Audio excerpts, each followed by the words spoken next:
July 29th, stock playbook. Okay, Dow was down 96 points, 0.8%. Nasdaq Composite 0.4%, 9 points. S&P was off 12 points, 1%. We've said we had a date with the 200-day moving average. We've hit that. Heavy volume to the downside. I don't think this is the end. Ultimately, we're going to test 1250. I don't know if it's going to be Monday or Tuesday. We might get a snapback rally. This market is like a coiled spring right now. Everything is focusing on what happens in D.C., and it's changing by the minute. We got passage out of the House, John Boehner's bill. We'll see what happens. It's not going to pass in the Senate. If it did, the president would veto it, or at least he said he would. But it's not about the debt ceiling being raised anymore. It's about the bogus, claims. They're not cutting spending. The problem with the country is we spend more than we make, and all we've done is kick the can down the road again.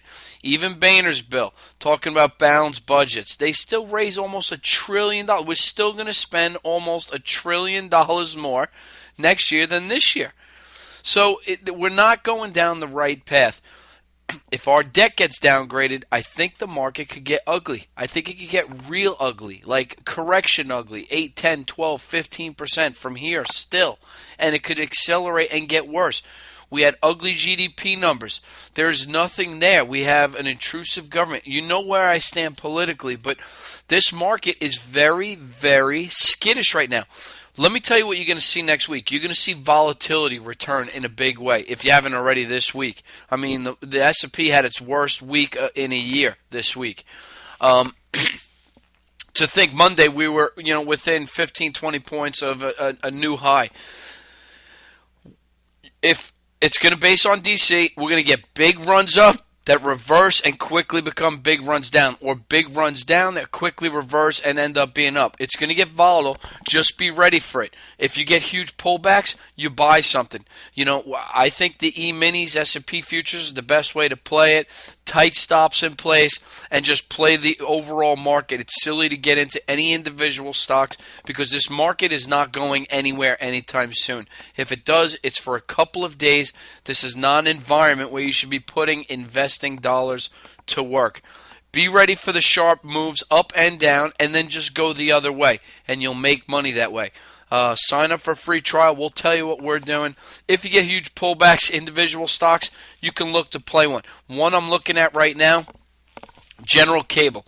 Comes out on Monday after the close, pulling back into the 200-day moving average. I like this earnings play. Take a look at the $40 calls. That's my little call for you today. We had a horrible day with earnings. I'm not hiding from them.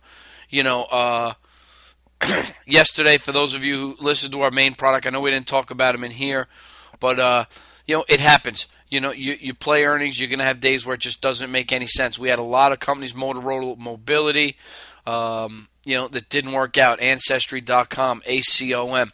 Both companies we played for earnings. It just didn't pan out for us. We do like both companies as investments longer term, but again, not a market to invest in. Now you could trade, use today's lows as your stop on Ancestry.com or Motorola Mobility if you're looking for new ideas next week. If you're looking for, if we get a huge rally and you're looking for shorts, you know the names. We've talked about them in here often. Deckers, which miraculously closed up at the upper end of its range, I think could be shorted. Apple, Netflix, Lululemon, the high beta names. So that's it for the playbook for tonight. Have a good night, a good weekend, and I will talk with you on Monday.